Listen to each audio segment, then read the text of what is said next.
C'est l'heure du débat sur la 95.5, mesdames et messieurs, une fois encore, merci pour votre fidélité d'écoute. Le nouvel engagement togolais, le net, une formation politique de l'opposition a soufflé ses 10 bougies cette semaine, une célébration que les premiers responsables ont voulu sobre. Quel bilan dressé après 10 ans d'activité sur le terrain? C'est l'interrogation qui est la nôtre ce matin. Et pour y répondre, nous recevons dans nos studios Djeri Tama. Il est le président du nouvel engagement togolais. Il est également député à l'Assemblée nationale. Honorable, bonjour. Bonjour. Merci d'être là pour répondre aux questions des auditeurs. C'est avec beaucoup de plaisir que je suis sur votre plateau ce matin. Alors, les auditeurs, vous avez donc la possibilité de réagir soit sur la page Facebook de Nana FM ou via téléphone sur nos deux numéros 91 09 71 71 ou le 96 61 58 58. Mais dans une vingtaine de minutes, avec Stan Teko à la mise en onde, je suis Norbert Djoukadji.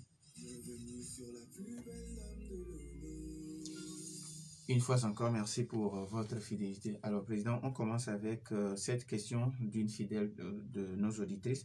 Elle dit, Monsieur Djeri Tama, vous étiez un officier des FAT. C'est juste pour faire de la politique marquée par un nouvel engagement que vous avez décidé de quitter l'armée? Non, du tout, du tout. Moi, vous savez, j'ai quitté l'armée en 2008. En quittant l'armée en 2008, honnêtement, si quelqu'un m'avait dit que j'allais faire la politique, je l'aurais peut-être même ri au nez.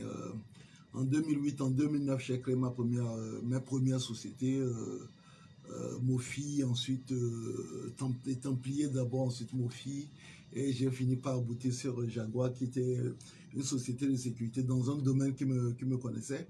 Et en 2009, je publie mon premier ouvrage, Parcours de combattant, qui a un certain succès et qui fait que, en ajoutant le fait que j'avais un blog où je publiais énormément, qui fait que je commençais à être invité sur des plateaux, mes écrits commençaient à être pris en compte. En 2010, je publie mon deuxième bouquin, Chronique de la caserne, et donc là, je m'installe comme une sorte de critique politique. Aujourd'hui, on parlerait d'influenceur, hein. Et donc, c'est à partir de là que, à force de critiquer les leaders politiques, surtout de l'opposition, un moment, avec toute une communauté qu'on a fini à mettre en place, on s'est dit, mais est-ce qu'on reste dans la critique ou bien on met le pied à l'étrier? Bon, me connaissant un peu, on s'est mis le pied à l'étrier. Donc non, en 2008, quand j'ai quitté l'armée, je n'avais absolument aucune idée du fait que j'allais devenir politicien 4 ou 5 ans plus tard. Alors, venant alors à votre parcours de 10 ans, vous nous direz certainement que du chemin a été fait. Alors, sur le terrain, quel constat vous faites au niveau de la population par rapport à votre nouvelle approche de faire de la politique? C'est un travail qui est compliqué parce que vous savez, dans nos pays, on n'a pas les moyens pour atteindre toutes les populations. Dans des pays où la communication est d'une part très libre et ensuite omniprésente, c'est facile. Aujourd'hui, vous savez, c'est uniquement le mec qu'on peut se permettre de venir sur des chaînes comme ça, exprimer libéralement nos opinions le plus souvent possible. À l'intérieur du pays, c'est un peu plus compliqué. Vous avez des radios rurales qui ne donnent pas la parole aux politiciens facilement.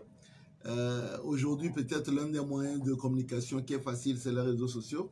Mais quand vous considérez que le coût de la connexion au Togo est parfois 25 fois plus élevé que dans les pays où c'est le moins cher, vous comprenez facilement que les gens à l'intérieur du pays, même si aujourd'hui on peut reconnaître que les prix des téléphones ont baissé, le coût de la connexion reste quand même un élément limitatif de l'accès à l'information à l'intérieur du pays. Donc, c'est le premier problème, c'est que c'est pas facile d'atteindre toutes les populations.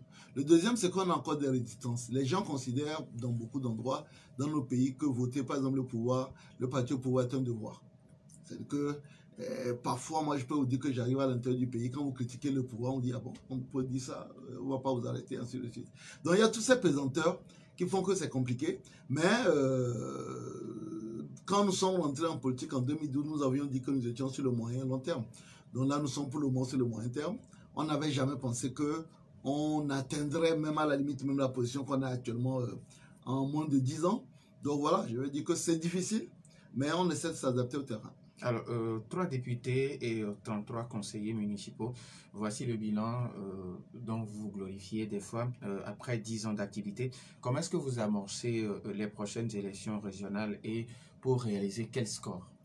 En fait, pourquoi est-ce qu'on est fier de ça? Parce que vous avez aujourd'hui beaucoup de partis de l'opposition. dont certains étaient à la conférence nationale sur. Je rappelle que moi, en 1991, je portais les petits caleçons, quoi. Vous voyez, c'est que j'avais 16 ans. Et donc, du coup, se retrouver aujourd'hui avec des partis qui ont existé, qui ont même fait la fierté, qu'on voyait à la télévision, qui étaient des grands partis, mais qui n'ont jamais réussi en réalité à faire entrer 1 ou 2 députés à l'Assemblée nationale. Donc, nous, réussir à le faire en moins de 10 ans, oui, on peut avoir une certaine fierté, surtout que nous sommes vraiment partis de rien du tout. La plupart des partis au Togo, souvent étaient soit créés par des gens qui venaient de la diaspora, ou bien des anciens ministres, ainsi de suite, qui avaient non seulement de l'expérience, mais quand même un capital sur lequel ils pouvaient foncer. Nous, on est partis de rien, en étant des jeunes un peu foufou qui sont dit on y réussirait. Maintenant, aujourd'hui, nous avons 2 élections en 2013, c'est les plus proches, les régionales et les législatives. Pour être honnête, les régionales, nous allons vraiment en mode découverte. Parce que c'est la première fois qu'on les fait. Nous savons les difficultés que les élections communales aujourd'hui ont. Les municipalités ont énormément de problèmes. Les maires n'arrivent pas à payer même leurs propres employés. Donc nous savons que c'est une élection, même si nous sommes d'accord qu'elle est importante, nous considérons que là, nous irons en mode découverte juste vraiment pour voir comment ça va se passer. Mais les élections législatives sont notre priorité parce qu'on sait comment ça marche. Et puis en réalité, le poids politique d'un parti dépend du nombre de députés qu'il a à l'Assemblée nationale. Donc voilà, nous sommes aujourd'hui 3 députés. Nous espérons qu'à la prochaine élection, nous aurons un nombre de députés avec 2 chiffres.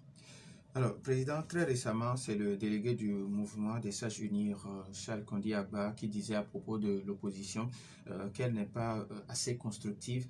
Comment en est-on arrivé là? Non, M. Agba se trompe. Il se trompe même grandement. Aujourd'hui, même à la limite, j'aurais apprécié même que M. Agba dise « Ah ben, aujourd'hui, nous n'avons plus de radicaux.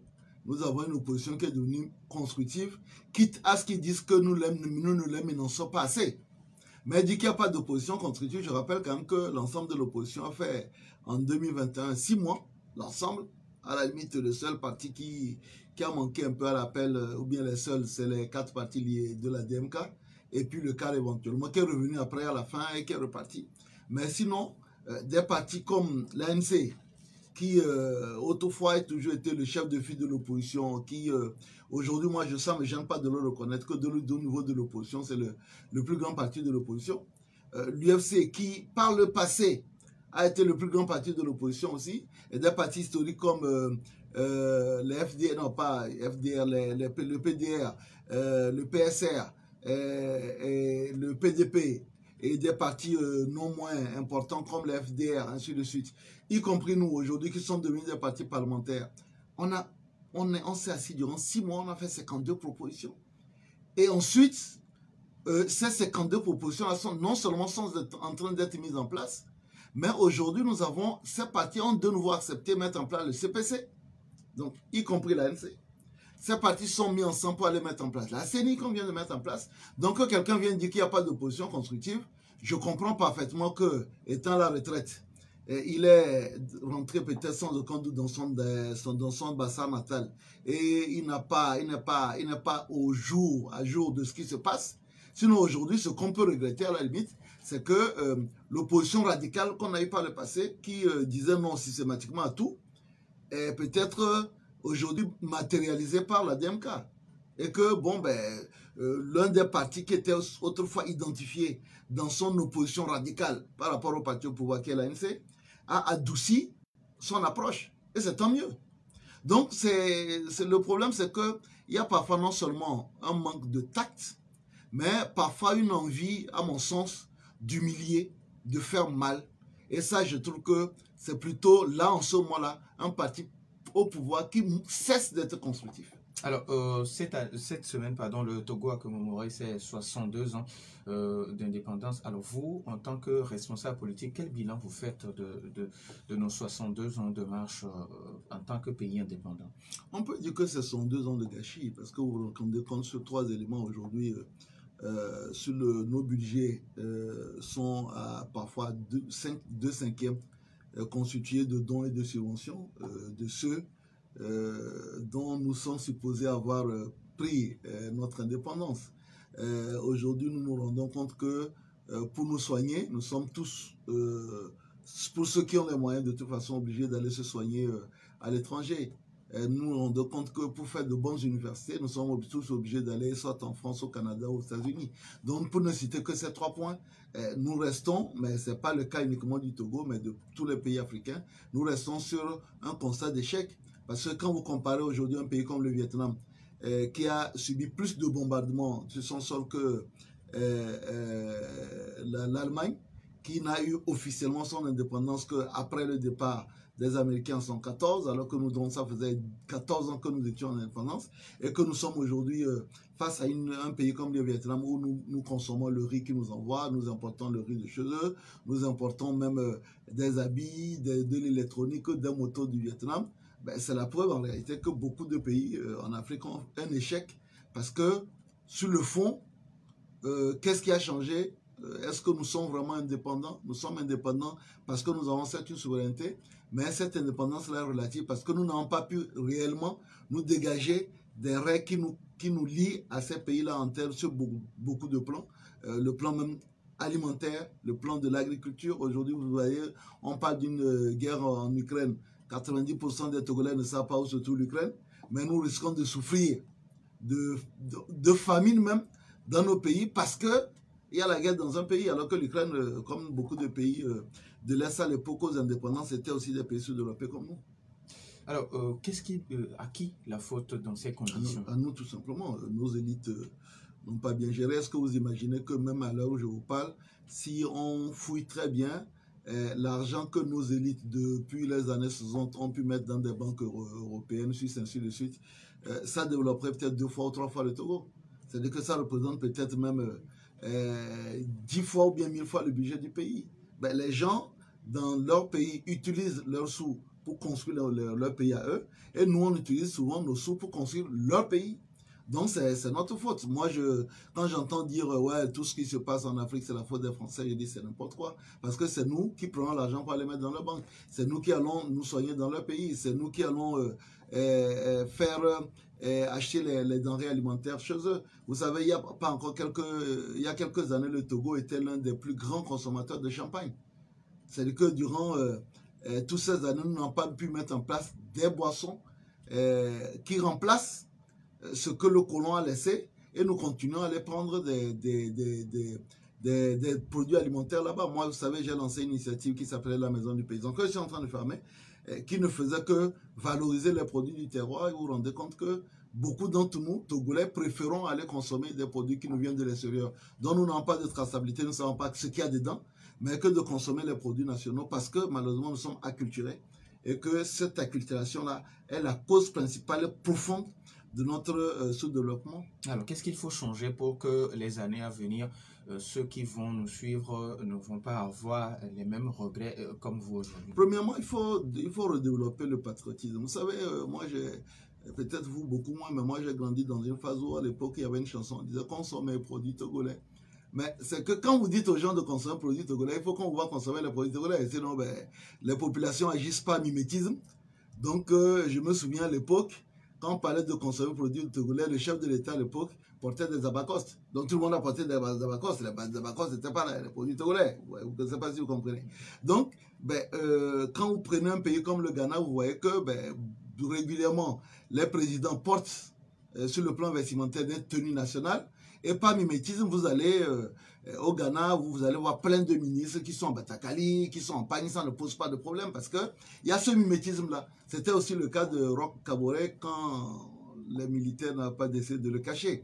Donc, je pense que aujourd'hui, il y a 2 éléments. Développer le patriotisme et développer l'exemplarité. Et maintenant, après, le 3e élément, c'est de lutter contre la mauvaise gouvernance. Je l'ai dit tout à l'heure. Vous savez, par exemple, au Togo, on a mis en place la Yakutia. Je ne sais pas combien d'années ça fait, mais bon, pour le moment, la moisson est très maigre. Donc, si nous n'arrivons pas à développer une meilleure gouvernance basée sur la lutte contre la corruption, la lutte contre la fraude fiscale, et puis la préférence nationale. La préférence nationale, c'est de dire, nous allons faire monter des entrepreneurs locaux. Parce qu'un entrepreneur local, même s'il devient milliardaire, s'il devient même plus riche que le président en place, il crée des emplois. Il crée des emplois locaux, il crée de la richesse locale et il ne va pas exporter ses bénéfices ailleurs. Alors que quand on prenait un entrepreneur international, comme on en a malheureusement, ben, c'est que les bénéfices qu'il fait, ça ne reste pas dans votre pays. Même si vous lui dites qu'il y a obligation, il va investir sur des trucs, ça va tourner, puis il va le faire partir. Donc voilà, moi, c'est les 3 axes, hein, patriotisme, exemplarité et puis préférence nationale. Alors, revenant à vos 10 ans d'existence, avant de donner la possibilité aux auditeurs, quelles sont les activités qui sont au programme? Nous avons vraiment pris toute cette semaine-là pour organiser des activités. On a commencé par un culte musulman le vendredi dernier. Ensuite, le mardi 26, donc date réelle de notre anniversaire de nos 10 ans, nous avons fait un culte catholique et chrétien sur l'ensemble du pays. Nous avons fait une conférence de presse en ligne l'après-midi pour innover, hein, et permettre à des gens, par exemple, qui ne sont pas Lomé, de pouvoir poser des questions. Donc, on l'a fait le mercredi 27 avril, nous avons fait un grand match en ce qui concerne la fédération de Lomé sur le terrain de Côte-Domé, donc dans la commune 4, qui opposait les fédérations de la préfecture d'Agoué aux fédérations de la préfecture du Golfe. Et puis, le samedi prochain, ça va être l'apothéose. On aura donc une cérémonie de célébration officielle des... Quel samedi? Demain. Le samedi, ouais, le samedi 30, à 9h à Fopadesk, donc au nord de la capitale. Et puis, qui va être suivi, parce que nous aimons qu'à mettre dans le concret, qui va être suivi d'un atelier de renforcement des capacités.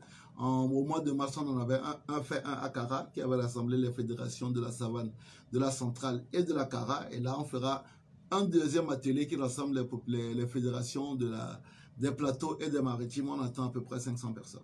Les auditeurs ont maintenant la possibilité sur nos 2 numéros 91 09 71 71 ou le 96 61 58 58 pour poser leurs questions au président Jerry Tama pour les 10 ans du nouvel engagement togolais.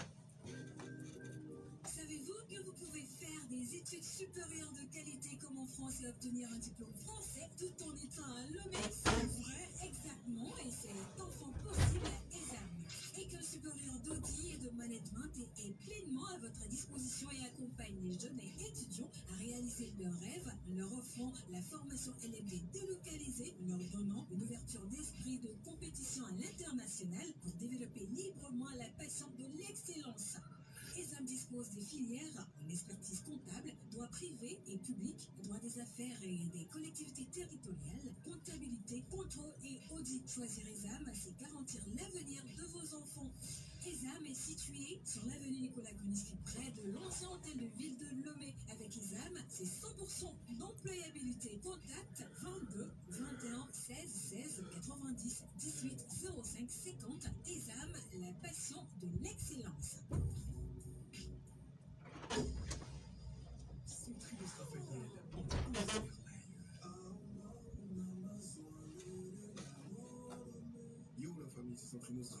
Ce samedi 30 avril à 18h, je vous invite à mon concert live au Palais des Congrès de Lomé à l'occasion de la fête de l'indépendance de notre cher patrie Togo.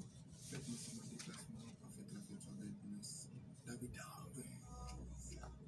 Le California Boy, le Dagbe Dagbe national, vous convie à sa fête.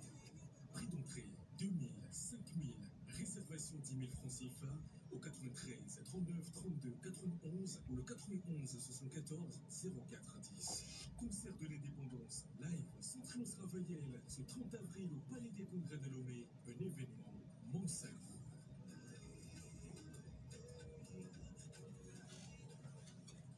Retour dans les studios de Nana FM 91 09 71 71 ou le 96 61 58 58. Nous avons un premier auditeur en ligne. Nana FM, allô? Oui, allô, bonjour. Bonjour. C'est Monsieur à côté d'accord. Oui, allez-y. Bonjour. Bonjour. Merci d'abord pour tout ce que vous faites pour ce pays. Merci beaucoup. Si les autres députés aussi peuvent vous envoyer le pas, je crois qu'on aurait un bilan plus ou moins positif dans notre indépendance. Bon, moi, j'arrive maintenant à comprendre la nature de la politique. Ce moment, nous vivons dans un moment tellement cher. La vie est chère. Et le gouvernement a voulu prendre des mesures pour alléger un peu la vie. Je ne sais pas pourquoi ils n'ont pas touché les frais du péage. Ils devaient diminuer les frais du péage. Ils ne l'ont pas fait.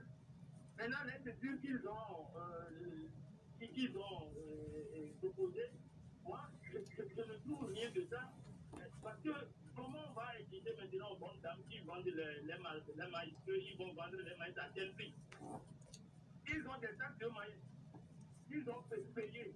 Maintenant, on va leur demander de vendre ça à ce prix. Moi, je ne comprends pas. S'ils veulent diminuer le prix, donc qu'ils le fassent comme l'exemple du Bénin, de la Côte d'Ivoire, ils mettent l'argent. Ils mettent l'argent dedans et soulager les Togolais. Merci beaucoup à côté d'Akode Sewa. Merci. Nous avons un autre auditeur en ligne. En FM, allô? Oui. Allô? Pelé, bonjour. Bonjour. Oui, allez-y. Honorable, bonjour. Bonjour, monsieur Pelé. Ok. Je pense que vous êtes en train de fêter 10 ans de votre parti. Comme dans le même mois avec vous, c'est un hasard, ou bien ça a été programmé. Ça, c'est un parenthèse. Monsieur Christian, qu'est-ce que vous allez répondre à des Togolais qui, quelque part, c'est difficile pour eux de vous comprendre que comment Djama peut être opposant en quittant l'armée togolaise pour devenir l'opposition à ce régime que de temps beaucoup de Togolais qualifient un régime militaire.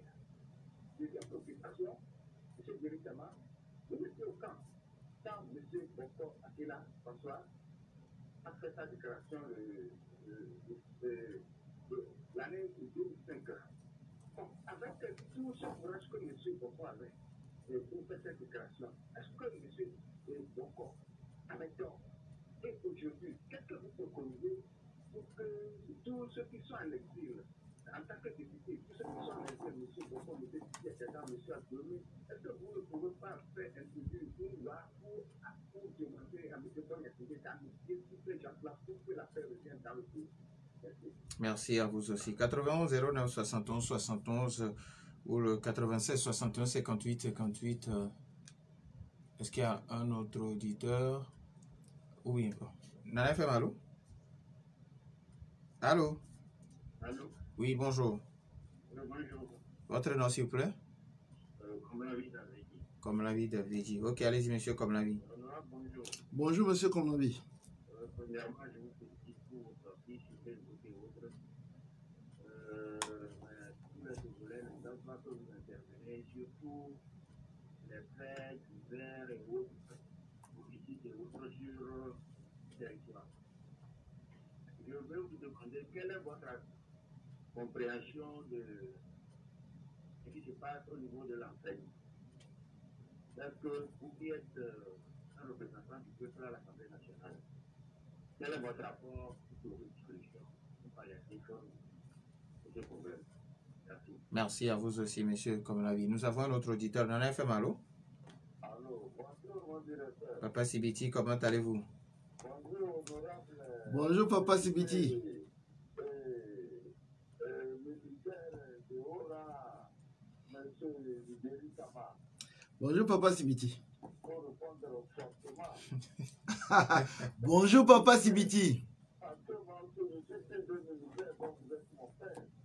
Oh, je ne suis pas arrivé là-bas. Je suis militaire de la... Mon père est militaire de la Ouest, donc vous êtes... Non, pas que vous m'avez dit au monde de l'homme, mais celui qui embrasse les armes, mon père. D'accord, d'accord. Vous avez écouté, tout le monde vous félicite.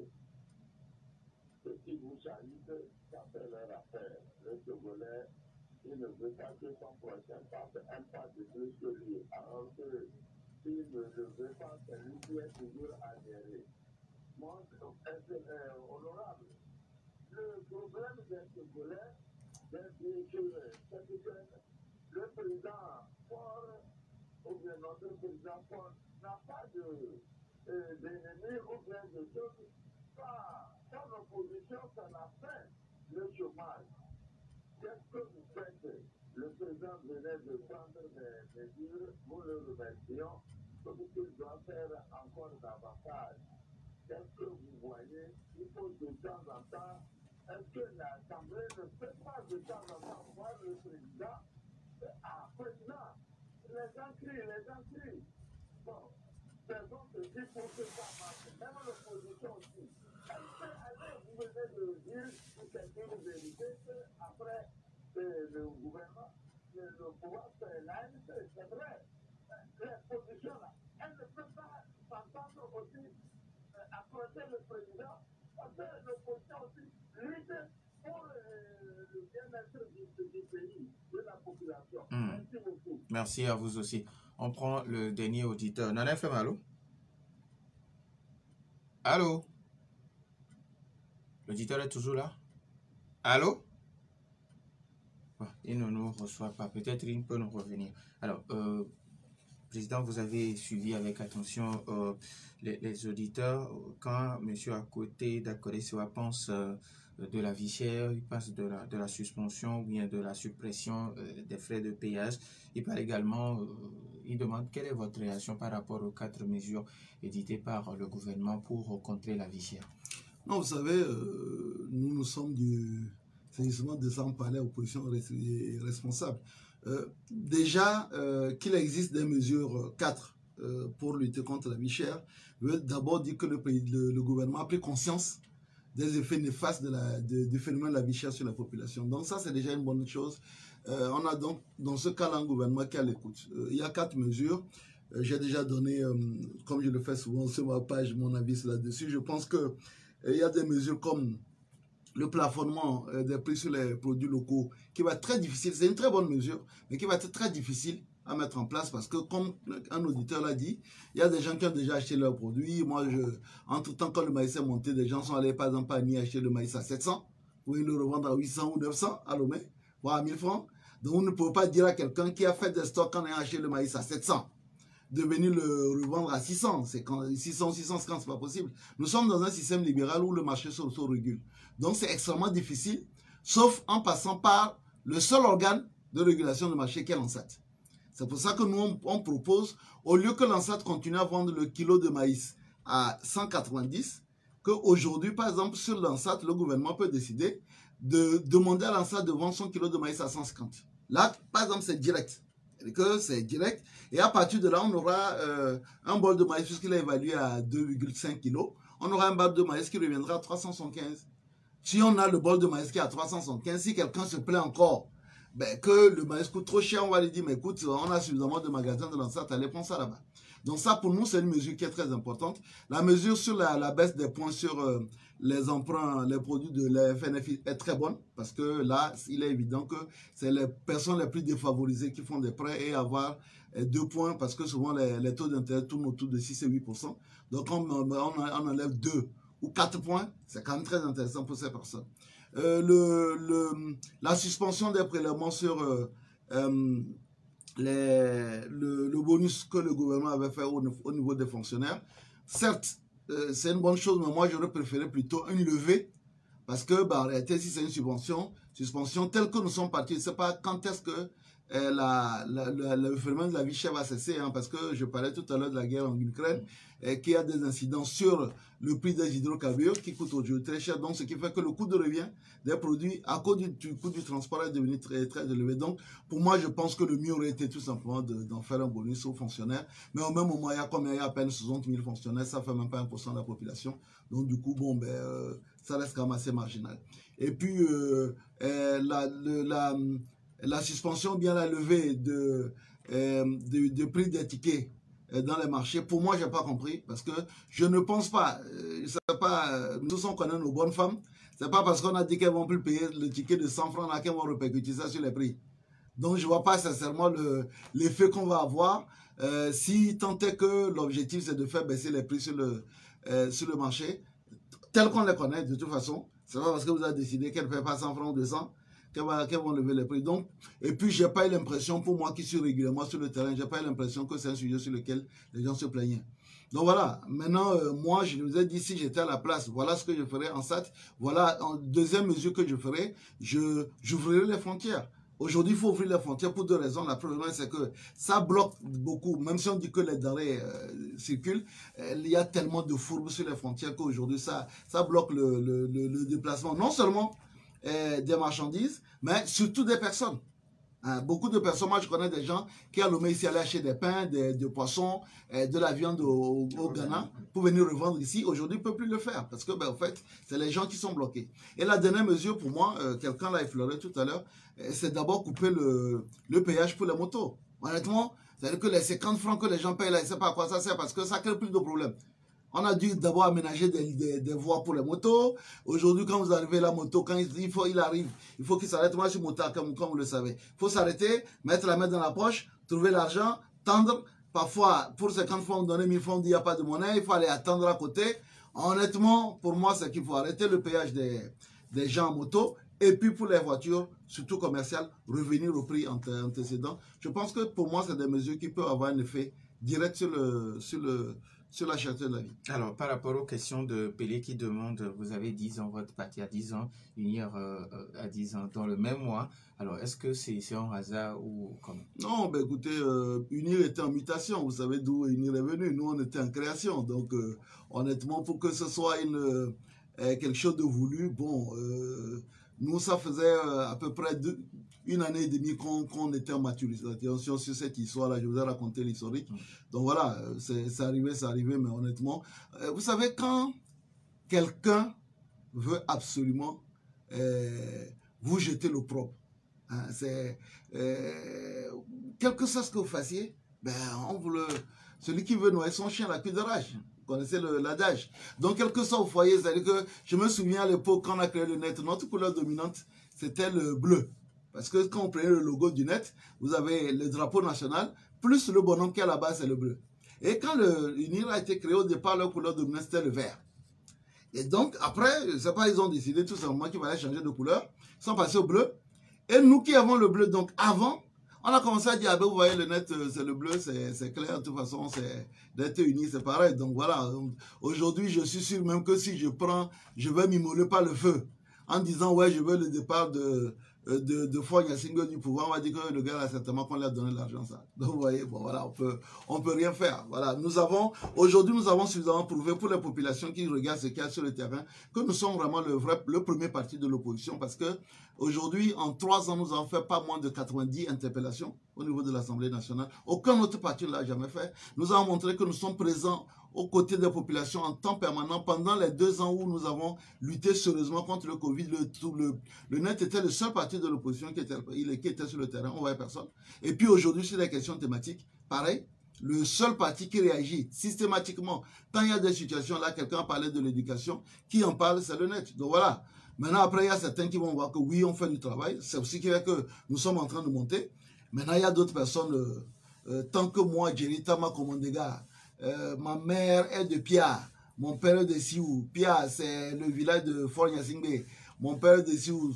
Siou, c'est le village de Gilbert Bahora. Vous avez des gens qui diront, Béré, le gars là, il n'est pas d'opposant, mais qu'est-ce que vous voulez qu'on fasse? On ne va pas renier son origine. C'est pas possible. Voilà. Alors, Pelé toujours qui continue par rapport à M. Sobokor qui demande est-ce que à l'Assemblée nationale vous ne pouvez pas demander au gouvernement ou au président de la République d'offrir de l'amnistie à ces gens-là pour que ces opposants puissent rentrer pour qu'on puisse construire le pays ensemble? Il faut savoir le rôle de l'Assemblée nationale. L'Assemblée nationale, c'est voter les lois, contrôler l'action du gouvernement. Donc soit on décide de voter une loi d'amnistie ou bien quelque chose. Mais pour cela, c'est qu'il faut avoir une certaine majorité. Aujourd'hui, l'ensemble de l'opposition fait que 14 députés. Ils n'ont même pas la minorité 15 pour même ne serait-ce que lancer l'initiative d'une résolution. Et après, il faudrait que cette résolution soit votée à la majorité. Simple. Donc aujourd'hui, sur ce plan-là, faire sortir une résolution, une loi, ben, elle ne peut sortir que dans le cadre d'un accord. Là où on peut travailler, éventuellement, c'est au niveau des partis politiques. Vous savez que le CNAP a inscrit dans ses recommandations les mesures d'apaisement, l'élargissement de certains prisonniers considérés comme politiques, et puis sans aucun doute le retour des prisonniers. Mais maintenant, après, la question, c'est des personnes qui partent en exil. La question, c'est de savoir est-ce que les personnes expriment l'envie de revenir, auquel cas on peut essayer d'aller négocier des garanties. Aujourd'hui, je suis le président du CPC pour 3 mois. Si aujourd'hui quelqu'un me saisit pour dire, bah, écoutez, voilà, nous avons envie de revenir, mais nous aimerions, on peut poser le problème vis-à-vis du gouvernement. Pour le moment, de toute façon, je n'ai pas été saisi pour ça. Mais pour moi, je pense que l'objectif, c'est que tout le monde vienne au pays et construise la nation. Je rappelle quand même qu'il y a beaucoup d'opposants qui sont restés au pays, qui ont souvent, à plusieurs reprises, eu des discours très durs, mais qui sont restés parce qu'ils agissent dans le cadre du fonctionnement des institutions. Donc pour moi, aujourd'hui, je pense que s'il y a des vérités, je suis entièrement ouvert à peut-être servir de médiateur de par les fonctions que j'occupe aujourd'hui de président du CPC pour permettre à tous les fils et les filles du pays de revenir et de construire la nation ensemble. Alors, monsieur Komlavi qui demande quelle est votre réaction au niveau du problème qui secoue actuellement le domaine de l'éducation. Mon premier, c'est la déception parce que vous savez, 112 personnes, il y a peut-être, si on considère qu'en moyenne au Togo, il y a 5 personnes qui vivent attachées au basque d'un fonctionnaire, donc ça fait plus de 500 personnes qui vont se retrouver dans une situation délicate. Je pense que dans ce genre de situation, il ne faut pas non plus aller bien en tête et jouer au tourbillon de l'opposition ou bien être un soutien. Moi, j'ai entamé une procédure, elle est en train de se mettre en place, d'aller rencontrer d'abord les 2 ministres en charge du dossier et rencontrer les leaders du 7. Parce que il faut aussi se rappeler que nous avons à plusieurs reprises dans ce pays eu des syndicats qui ont eu des mots d'ordre très durs. Je me souviens en 2015 quand j'étais candidat aux élections présidentielles, on avait même dû suspendre les cours pour permettre aux élections de bien se passer. Le Synfort a eu régulièrement des mots d'ordre qui étaient, entre guillemets, très durs aussi, des débrayages, ainsi de suite. Le FESEN, la FESEN dont on parle, a eu, même si vous vous rappelez, tout récemment, la FESEN avait lancé un mot d'ordre de grève et ça aboutit même à une tentative de rétrogradage, si vous me permettez, des directeurs d'école. Après, ça a été corrigé, Dieu merci. Donc, la question aujourd'hui, c'est de savoir si les droits des personnes qui ont été licenciées ont été respectés. Et donc, on a au Togo, normalement, en principe, 2 voies de recours qui existent. Le tribunal administratif de la chambre administrative de la Cour suprême, le tribunal du travail, pour l'un en recours pour excès de pouvoir, pour l'autre en recours pour licenciement abusif. Donc il faut s'assurer d'abord que tous ces droits-là ont été respectés, que le code du travail a été respecté, et éventuellement ces personnes s'assurer qu'elles ont toutes les voies de recours, et éventuellement aller saisir même la Cour de justice. Mais je ne vais pas être dans une position non plus où je vais systématiquement condamner, parce que au-delà de tout, nous voulons être dans un état de droit. Et un état de droit, c'est le respect. En fait, l'état de droit, c'est la dictature de la loi. Donc, je ne peux pas être dans une situation de déni de la loi, alors que je suis en train de prétendre un jour être au pouvoir.